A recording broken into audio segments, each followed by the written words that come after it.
the reactions are most of us, I think, feel rather ashamed. Others look at it quite incredulously. But so far, there doesn't seem to be a response that the so-called moderate Muslims have taken on.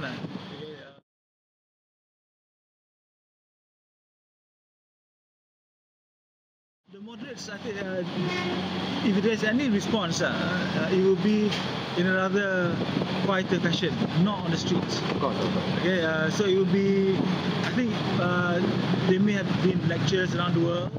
I've seen one video where this Imam in the States have spoken about this, and his audience seemed to be a lot of young Muslims, telling them that that's not the right response, because during the Prophet's time he had immense patience.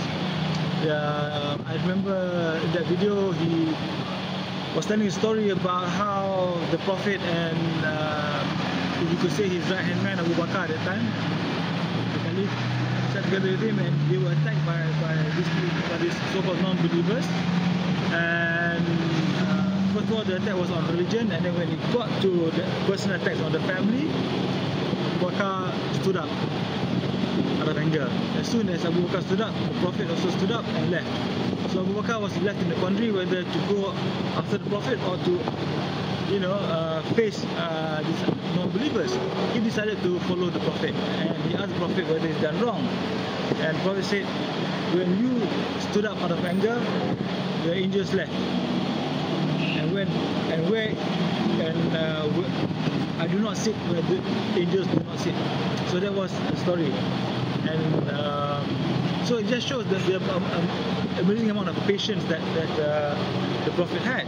But current Muslims, or the not extremists, I mean, maybe that's the wrong word to use, but current Muslims have either are not aware of that story or have forgotten that story. Because if you look at it, the Prophet and God, and the Quran, they do not need the protection of human beings.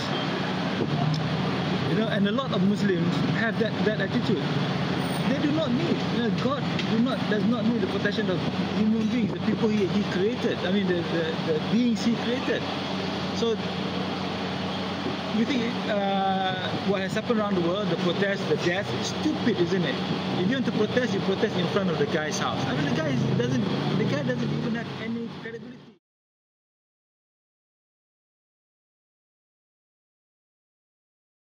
Well, who to blame?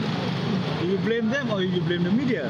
Right? Because for media, we ourselves in media, we love people screaming and shouting, because that's what our viewers want to see, right? They don't want to sit in front of a PC and listen to an hour of lecture on religion. They want to see people out there on the streets screaming and shouting, and if they are lucky, as it were, they'll get a few cars overturned and somebody burns tires. I mean, that's what viewers want to watch. Okay, so do you blame the people for looking at the media coverage of the event, or do you blame the media for focusing on this kind of thing? The number of people on the streets. Like over here last week, about 5,000 people went to the streets and protested against the US Embassy, who closed down the embassy. So they were screaming and shouting to an empty building. Okay, it's ridiculous. And I'm quite ashamed of that. Okay, there's really no class to me. That's only 5,000 people. But there are at least, if half of the population of the country, which is 26 million, are Muslims, then there must be at least another 11 million, 11.5 million who are not doing anything but feel in their own right this is absolutely ridiculous. Okay, then. So how do you communicate these other millions of Muslims, their views? I really don't know. I have no idea how to do that. But if you had any sense, you would think that 5,000 people, but that does not reflect there are 12 million or 11 million Muslims in the country. I mean, that's logic, isn't it? Yeah. That is And a good point. if you look at it in a global sense, there are how many million? I mean, 23%, 25% of the population of the world, of so many. I think there must be at least 1 billion Muslims around the world.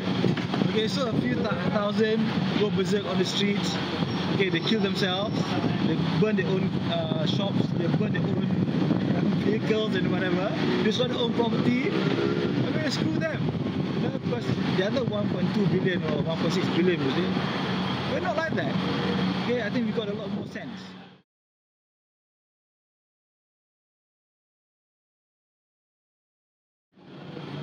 If there's going to be any action, maybe we should get together and send out a memo to the PAS HQ and UMNO Youth HQ and say, look, don't do this shit.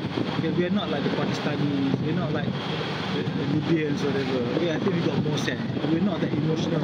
Okay, and I think because we have such a small population of Muslims, I think we're a bit more educated than the Salafiyah who have many more millions of people, right?